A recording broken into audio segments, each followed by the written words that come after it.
The Denver Broncos are locked in as they're preparing for their week one matchup against the Las Vegas Raiders. What was the theme and the vibe overall at Monday's practice? Well, you get that and much more on today's brand new episode, Locked on Broncos. You are Locked on Broncos, your daily Denver Broncos podcast. Part of the Locked on Podcast Network. Your team every day.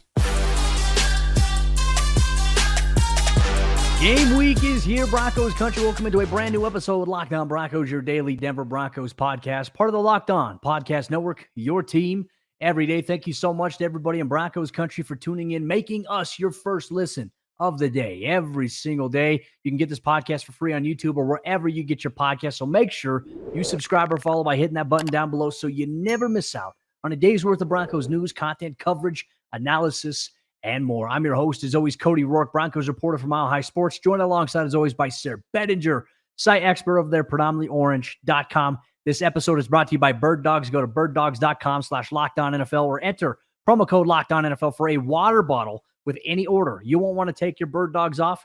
We promise you that. Monday was a festive day all across Broncos Country because the team was on the practice field. Now, while it was Labor Day and most of us were enjoying a day off, the Broncos, they were working. So you know what? That meant that I was working. And so we went to practice to maybe get the vibe. It really kind of started our day off on Monday, Sayre, with Sean Payton in a really kind of short, sweet, to-the-point press conference. Wasn't as chatty on Monday morning as, hey, game week is officially here. The regular season is here. Everything right now is meaningful going forward.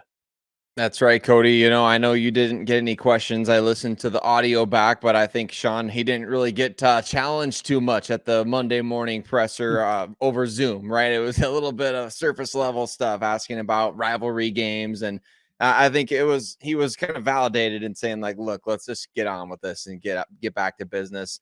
But I'm excited to kind of hear that mindset and mentality. There's a time and place to be, you know, telling stories of things that happened when he was with the Saints or things that happened when he was with Bill Parcells and different things like that. And then there's a time and place to just be like, look, you know, we got a game this week. We're focused. We're really ramping up. And I think that's the vibe that I'm getting. And Sean Payton, he knows there will be a time to celebrate. He's notorious for the post-game locker room, like buying the extra speakers to make sure the visiting locker room can hear and things like that. He knows there's a time and place for all that kind of stuff. But the Broncos are not in a position to really be giving off this certain vibe, I guess, Cody, right? I mean, they kind of need to show a certain level of focus. Like it's all business. This is not it reminds me of Remember the Titans, right? He's like, why are you smiling? You think football is fun. Like the Broncos aren't in position to be up there with their hand in the air like Petey from Remember the Titans. They more need that focus from Coach Boone. So I like that Sean Payton is taking that kind of approach in the way that, you know, just start setting the tone on Monday morning. Well, you talked about the vibe, right? So going out there at practice has changed a little bit. We don't get to watch the entirety of practice now. We only get to watch stretch and individual period.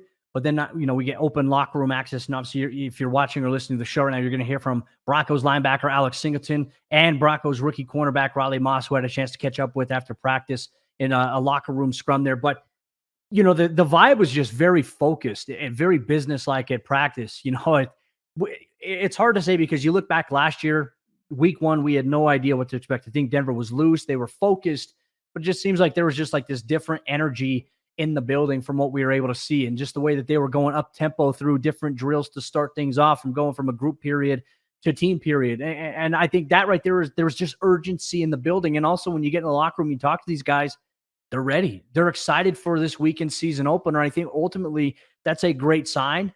And they know it's going to be a tough challenge ahead of them because, hey, look, the Las Vegas Raiders, they've had the Broncos number for the last several years. I think the last time Denver beat them was when Shelby Harris deflected that 2-point conversion attempt that Derek Carr had tried to throw. Like, that's how long it's been since Denver has beat the Raiders. So while last year doesn't matter and while the prior years don't necessarily matter, Denver knows how important this game is, right? Because it's not necessarily because it's a rivalry. It's because it's a divisional opponent. It's a divisional game. It's a conference game, and you get to start the season off with that. And that could maybe set the tone for maybe how things go. Last year, Denver opened up against a non-conference opponent. And obviously, yeah, you know, they lost week one against the Seahawks, but it doesn't necessarily have as much of an impact on you to start the season against a non-conference guys. It does maybe a division rival. And Sean Payton even going to great lengths saying, you know, hey, like rivalries, I view that more at the college level. He says, but We understand how important division games are here. I was curious, what was your takeaway on that when you had to answer that earlier this morning? I kind of like it, Cody. I mean, in college football, not everybody's making it to the pinnacle, right? It's typically the Alabamas and the Georgias of the world that are making it to the end. So, like, yes, you get up if you're a Texas or Oklahoma fan, you're getting up for that Red River shootout, or, there's a lot of trophy games in the Big Ten, things like that. A lot of teams that aren't going to be playing, let's just be honest, for a national championship.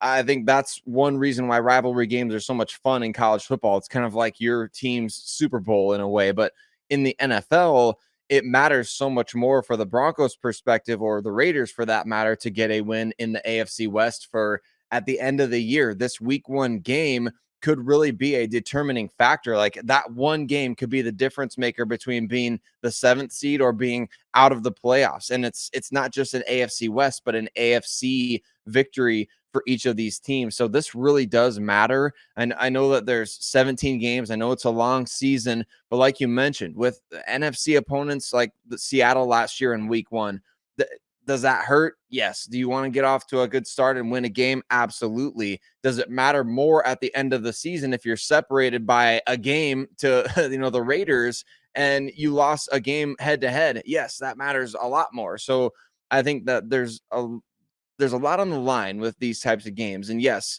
there's bragging rights, all those sorts of things among fans on Twitter. But for these guys that are playing, it's not a thing. Like the rivalry stuff. And Frank Clark, I'm sure he got in trouble for this, Cody. But like you said, the Broncos haven't beat the Raiders since when?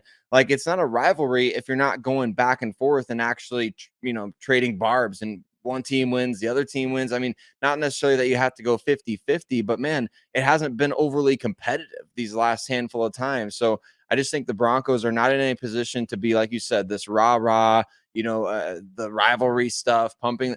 That's just a bunch of fluff to pump, right? And I think that Sean Payton was justified in kind of diminishing it and throwing it to the side. Well, there are a lot of different factors maybe to consider here. A new quarterback. It's no longer Derek Carr, but it is Jimmy G, a guy who has won. Josh Jacobs is going to be back. We'll hear Alex Singleton's thoughts on him a little bit later on here in the show. They have a talented team on paper, and Denver's going to have to find a way to do it. I do feel a little more comfortable with Sean Payton being the coach versus, hey, if Denver, took the Raiders to overtime and could have won that game with Nathaniel Hackett, I feel a little bit more comfortable now talking about it from the lens of, okay, hey, they have Sean Payton as their head coach. He's a true X factor. We'll dive deep into that a little bit later on this week. I'm sure that's something that you and your boy Q will talk about in a crossover Thursday episode here on Locked On Broncos. Some other news to talk about as well for Jerry Jeudy, continuing to make progress, did some stuff on the side field, wasn't team stretch, obviously no jersey, no helmet, nothing like that. I truly believe that they're just building him up here. I would be shocked if he plays this week, but he is making good progress. I think that is something that is worth noting. And hey, Riley Moss made his return to practice for the Broncos well after having core muscle surgery. Monday was his first day back at practice in a limited capacity, participating in individual drills. We'll talk a little bit more about Riley Moss on today's episode of the show. And Broncos Country, you get to hear from Riley Moss in terms of what he had to say to us reporters inside the locker room following practice on Monday at the Centura Health Training Center. You're going to get that and much more in today's episode, Locked On Broncos. This episode of the show is brought to you by our friends over there at Bird Dogs. And let me tell you about Bird Dogs, one of the most comfortable fabric attires that I've had. They've sent me countless items. They've sent me shorts. They've sent me joggers. And they've also sent me just stuff that I can wear around the house. Now, the fabric, it's comfortable, it's breathable, it's soft, and it keeps you cool, especially in this hot Colorado weather. Sayre, it's perfect for if you want to go and take the dog on a walk. It's perfect if you want to do squats, leg day in the gym every single day.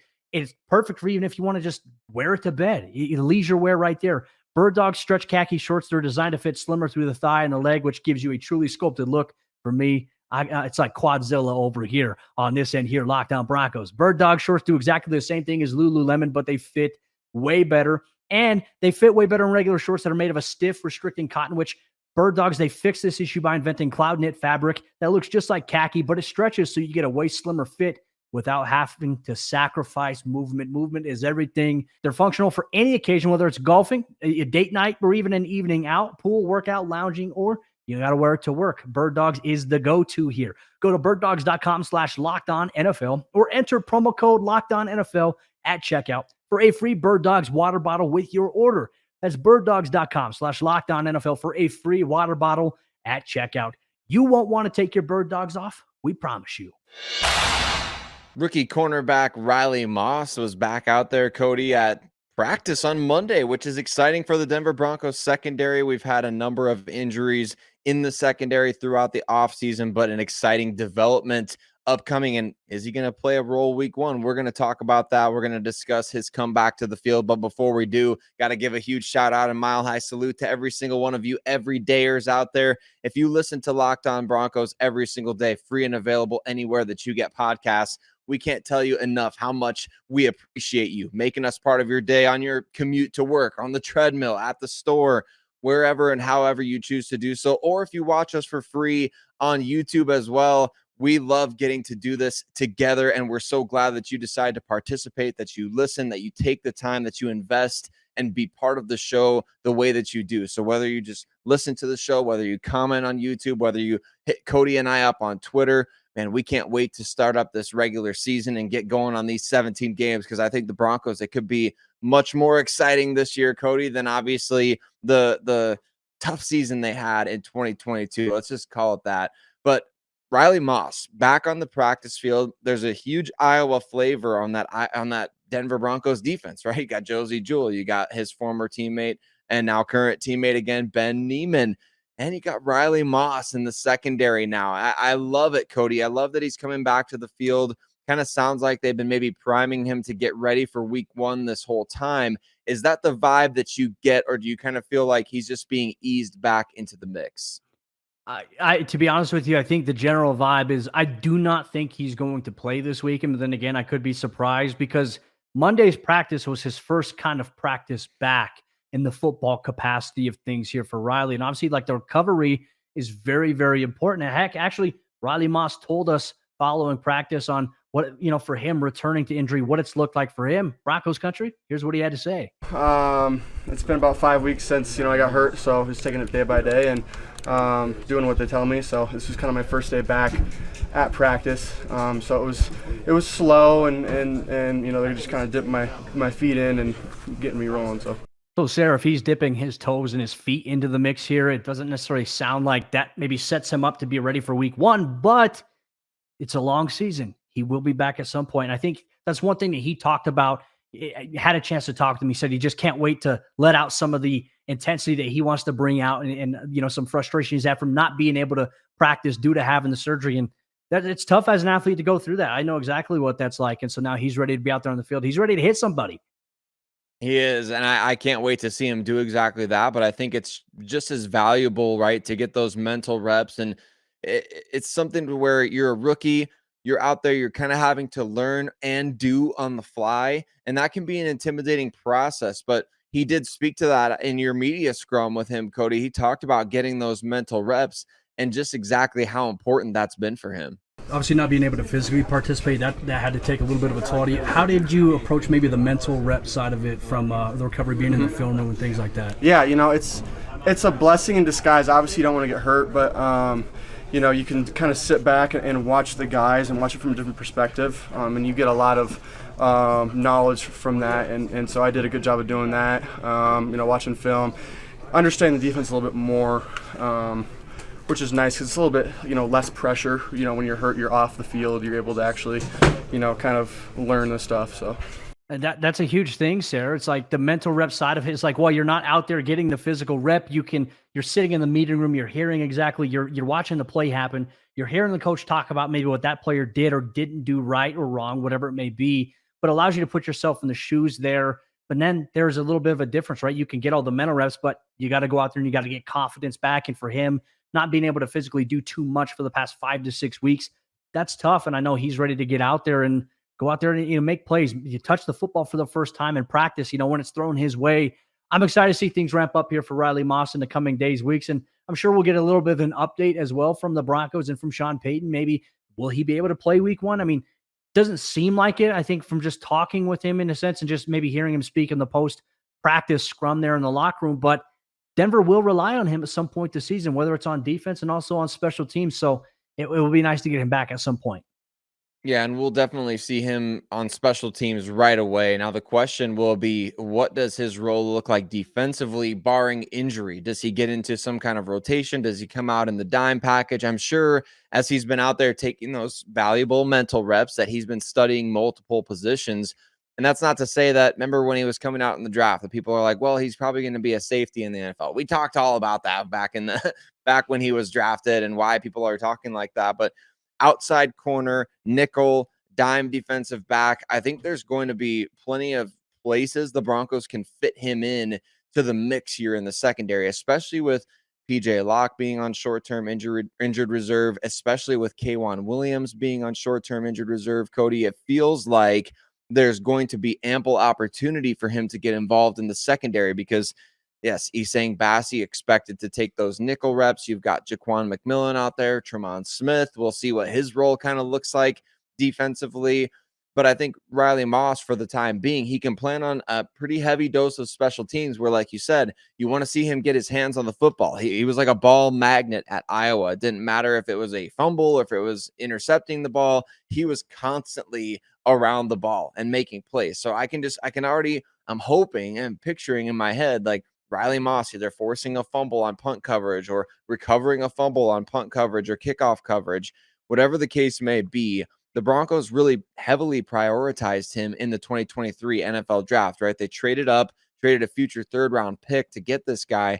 So you expect him to come in and play a significant role one way or the other, whatever that does end up looking like. I think that we'll probably see a little bit more Riley Moss on defense, and I think we will see Tremont Smith, to be honest with you. I think Tremont Smith right now, just the vibe that I get here for Denver, obviously with them bringing Fabian Moreau back and elevating him to the 53-man roster is I think Tremont Smith is going to be an impact special teams player for them. And there's nothing wrong with that, right? I mean, you look at maybe where he was at defensively, he's another body if you need it, but he didn't necessarily have the strongest preseason from a coverage standpoint. How much of that was based off of just a vanilla scheme? But, you're expected at corner to make plays and to come up and flash a little bit. I think we'll have a chance to see Riley Moss, considering his draft position, get more reps on defense if need be than we would maybe a Tremont Smith in this situation. So I think that is maybe something for us to follow. And I'm sure that throughout the week, as we build up to maybe this week one matchup against the Raiders, maybe Tremont Smith could have a little bit of a different role, according to our friend Zahn, the Oracle. We'll throw out a little theory on tomorrow's episode of Locked On Broncos regarding that. But good news for the Broncos is they do get Riley Moss back into the mix a little bit. Game status unclear for Sunday against the Las Vegas Raiders. Could play, could not play, but he's making good progress coming back from that core muscle surgery. And to me, I think that's the biggest thing we have to make note of here, because Denver's going to need contributions. Look, when you're playing a team like the Las Vegas Raiders, and I would even say maybe the Commanders, then the Miami Dolphins in 3 weeks from now, Denver's going to face a lot of teams with a lot of good wide receivers, and you need as many personnel cover guys as possible. And sure, it'll vary based on if a team has a strong running back like Josh Jacobs, something to certainly monitor here for the Denver Broncos. But, hey, the Broncos defense, they're focused on this week against the Raiders. They're really focused on how do we slow down or limit a guy like Josh Jacobs. It's going to require everybody. And Broncos linebacker Alex Singleton is going to give us a little bit of insight into that on today's episode, Locked On Broncos. You'll get that coming up here in just a moment. Real quick, let me tell you about the sponsor of today's episode of the show. It's our good friends over there at FanDuel Sportsbook.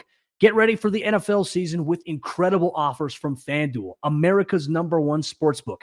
Right now, new customers can bet $5 and they can get $200 in bonus bets guaranteed. Plus, all customers who bet $5, they will get $100 off NFL Sunday Ticket from YouTube and YouTube TV. Let me repeat that for all you out there that are listening. If you're an NFL fan and you're trying to figure out how you're going to watch games this upcoming year, all customers who bet $5 will get $100 off NFL Sunday Ticket from YouTube and YouTube TV. Now is the best time to join FanDuel. The app is easy to use, and you can be on everything from spreads to player props and more, including this weekend's game against the Las Vegas Raiders. The Broncos opening up at home against an AFC West divisional opponent. So visit FanDuel.com/lockedon and kick off the NFL season with an offer you won't want to miss. FanDuel, official partner of the NFL.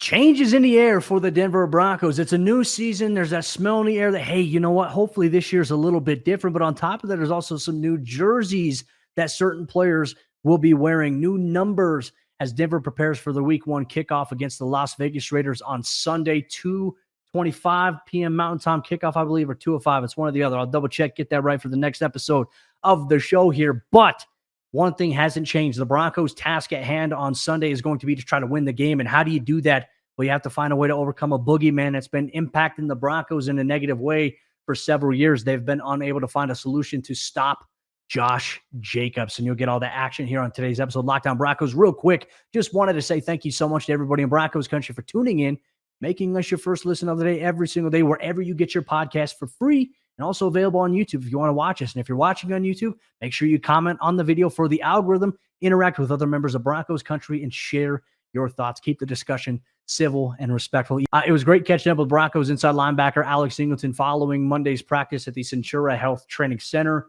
I think the message that we got from him basically says that, the defense knows, like, hey, we have a tough task on our hands this upcoming Sunday. Not only do they have a new quarterback in Jimmy Garoppolo in Josh McDaniels' offense, you have Hunter Renfrow, Michael Mayer, as you talked about, and you also have Devontae Adams, but Josh Jacobs is back. And look, I think a lot of people were seeing it too. I see a lot of commentary on Twitter saying, oh, well, Josh Jacobs hasn't been at training camp. I don't necessarily think that matters too much in this situation. And I don't think it really matters to Alex Singleton and the linebackers either. As a matter of fact, Singleton kind of joked that, hey, he didn't have to go to training camp, right? And here's what he had to say. I don't think he's going to be fresh for this game. I think he's going to be the most fresh. When someone doesn't have to do camp, it saves a little mileage on their legs. And, he was in that offense last year, so he's going to, know what he's doing. And, yeah, we're going to go out there and it's going to take 11 guys to beat him. That's what we're going to have to do every play. Going to take 11 guys, Cody, and it always does. It feels like it takes all 11 guys defensively just to take Josh Jacobs down, and he's certainly one of those guys that, look, I mean, Sean Payton was asked a similar question about whether or not, like, they're game planning for him getting a full workload. Like, of course you plan for that. Like, that's a no-brainer. He's the best player on their team other than Devontae Adams, and so, of course, you plan for him being available. Why would you not? Why would you plan for anything else? It's not like, I don't even know who their backup running back is this year, Cody. I mean, the Raiders are always interchanging guys, but look, Josh Jacobs, the offense flows through him. It always has since he's been there, and every time they play the Denver Broncos. So you should expect nothing less than for him to be getting the rock. And it's kind of just one of those things where they're going to ride that until the Broncos prove they can stop it. Well, I think as well, last year he led the NFL in yards after contact. I mean, he's so good at keeping his feet moving. He's big, he's physical. One guy has him up, but then, if there's slippage or everybody doesn't wrap him up, he just runs through. And I mean, obviously there's a reason he was the NFL's leading rusher last year. The Raiders were able to come up with a new kind of contract alteration for him this year. I wouldn't say an extension, not necessarily an extension, but just an alteration. So, hey, I think he's getting paid around $12 million this year. So he's like, you know what? I'll go back. I'll report. And his familiarity with the offense, I think it would be foolish for anybody to assume that while he's been holding out and maybe not reporting before the alteration happened, that he's not training. This is a dude who stays in ridiculous shape. I mean, you see how big he is. You see how durable he is in terms of endurance and physicality. It would be asinine for anybody to say, oh, hey, Josh Jacobs, he's not really preparing for the season because maybe he's not going to play. No, he's been preparing all along, and it's going to give the Broncos a little bit of a challenge here. And we'll see if they can find a way to slow him down. But I think one thing that Alex Singleton also talked about here, Sayre, that I find to be very important, he understands that, hey, you're opening up week one against an AFC West division opponent, but it's also an AFC conference game. But you get to open up at home. Alex Singleton understands how important this week is here for the Broncos. I wouldn't say any extra than we've already put on ourselves. We know what this means. It's an AFC West opponent. Everyone knows what our record's been against them. Obviously besides the Charger game last year that, they didn't play their starter. So we know what we need to do. We know what we want to do. And to get where we want to go and where we know we can get to, we got to win this week. Got to win this week. Yeah, I got to correct him a little bit there, Cody. I mean, the Chargers did play their starters at the end of last. I mean, for most of the game, right? We had to quarters. We had to take some sort of W from the AFC West last year. Come on, Alex, give us that one. But he's absolutely right. I think it's one of those things where the pressure, for the most part, can't be coming from whether or not this is a division rival, whether or not this is AFC West or even AFC. It has to come from within. Like, you gotta buy into your own vision. You've got to be putting that pressure on yourselves, because if you let those outside factors do it, well, you're always going to be relying on outside pressure to motivate you, and that can't be the case. These guys got to hold themselves to a new standard, and I think we're seeing that with Sean Payton now leading the charge. I would say that's maybe the more noticeable difference, the vibe I've gotten just talking to guys in the locker room. Hey, look, I got to go around and introduce myself to a couple of guys. Philip Dorsett, I'm excited to see maybe what he can bring to the table this year here for the Broncos, obviously being added a little bit late last week. And I mean, he even kind of talked to me a little bit about just, hey, the Raiders do have some young, talented players on the defensive side of the ball, and Denver's going to have their hands full. But here's the thing about week one, right? It's always a mystery. Last year doesn't matter. 2 years ago doesn't matter. What they did 2 months ago doesn't necessarily matter. It's about, what do you do this week to get you ready for the moment? And the moment comes on Sunday when the ball kicks off and everything's between the lines at that point here. I'm excited for it, Sayre. It's going to be a big game here for the Broncos to open up the season. And there's going to be build up the entire way here in Broncos country. There's also some changes as well that maybe you're going to notice in Sunday's game on the uniform side of things. Some notable changes. Marvin Mims no longer wearing number 83. He is now wearing number 19. The more recent notable name to ever wear that was more than likely Eddie Royal in terms of like big name contributing status. Maybe Marvin Mims can be the next Eddie Royal here. That'll be nice here. But I also felt it was interesting seeing Tim Patrick switch from 81 to number 12. He did. He went back to his college number from his Utah days, right? And that kind of put the tinfoil hat on for that one, Cody, because it makes me wonder, like everybody's talking about Tim Patrick is this guaranteed cap casualty for 2024. You know, he's got all this, he's got like a 13 point something million cap hit, $9.5 million salary. Broncos can save almost, I think, 12 or 13 million. I don't quote me on this. I don't have Spot Track or anything pulled up right now, but the Broncos can save a substantial amount on the salary cap.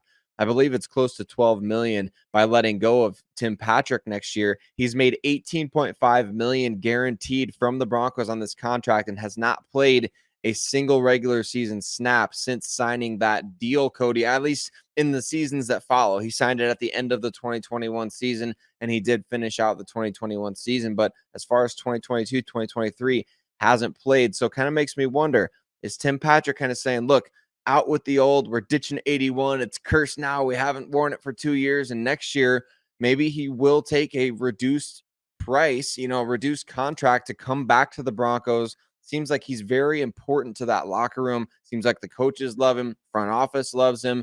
Teammates love him. I think we could see him come back. He made a lot of money in the 2022, 2023 seasons already. I know 5.5 million guaranteed on his contract back in March. So he's already made a bunch of cash from the Broncos, but hasn't been able to play. I could see Tim being the kind of guy that say, like, let me do right by the contract that I signed and give you guys a year, maybe at a cheaper price. But I guess time will tell, and we'll have to wait and see. It wouldn't surprise me one bit if Tim restructures his deal. I mean, Tim wants to be in Denver. Denver wants him around. I mean, they viewed him as a very, very important piece to what they wanted to do this year. And unfortunately, something beyond both of their control happened. So I do think in a situation like that, there's a little bit more of a mutual control on both sides. Will not be shocked if Tim is back next year under a restructured deal, which, hey, I think he wants to at this point. He views Denver as home. He's built a great relationship here in the building with coaches, with Sean Payton specifically. Something to keep an eye on there. But no changes for undrafted rookie free agent running back Jaleel McLaughlin.